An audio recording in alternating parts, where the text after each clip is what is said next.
નમસ્કાર મિત્રો, સ્વાગત છે ફરી એક નવા વિડીયોમાં। સ્ટાફ નર્સિંગ કટઓફ આટલું ઊંચું કેમ રહ્યું? તો ડીવી માટે કેટલા ઉમેદવારોને બોલાવવામાં આવ્યા છે? હાઈકોર્ટ જે કટઓફ છે હાઈ જયું છે એનું મોટું કારણ શું છે? ડીવી માટે કેટલું કટઓફ ગયું છે અને સાથે છેલ્લા ઉમેદવારોનું કટઓફ કેટલું રહ્યું છે? તો થોડી વિગતવાર ચર્ચા કરવાનો છે। વિડીયો અંત સુધી નિહાળશો એ નમ્ર વિનંતી છે। અગાઉની અપડેટ જે ઉમેદવારો નથી જોઈ, વિડીયો ડિસ્ક્રિપ્શનમાં લિંક મળી જશે, તે અગાઉની અપડેટ તમે નિહાળી શકો છો। તો આજની અપડેટ જાણીએ તો અહીંયા મિત્રો તમને સ્ક્રીન ઉપર જોવા મળી રહ્યું છે જનરલ કેટેગરીના ઉમેદવારોનું કેટલું કટઓફ ગયું છે અને સાથે જનરલ પછી છેલ્લા ઉમેદવારો છે એમનું કેટલું કટઓફ ગયું છે।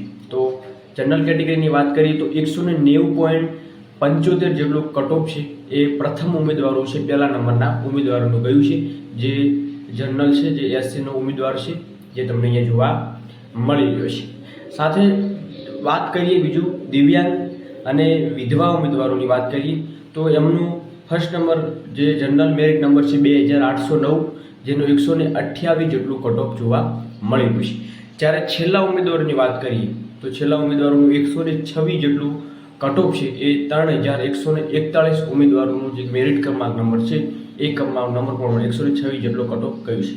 મિત્રો હાઈ જવાનું કારણ એક જ છે, જે છે એ જે 100 માર્ક્સ મિત્રો ઉમેદવારોને આવ્યા છે એમાં આટલો હાઈ કટઓફ જોવા મળ્યું છે। બાકી મિત્રો હાઈકોર્ટ કેસ મુદ્દે અપડેટ મળી છે, એનો વિડીયો આપણે પ્રોપર લઈને આવીશું।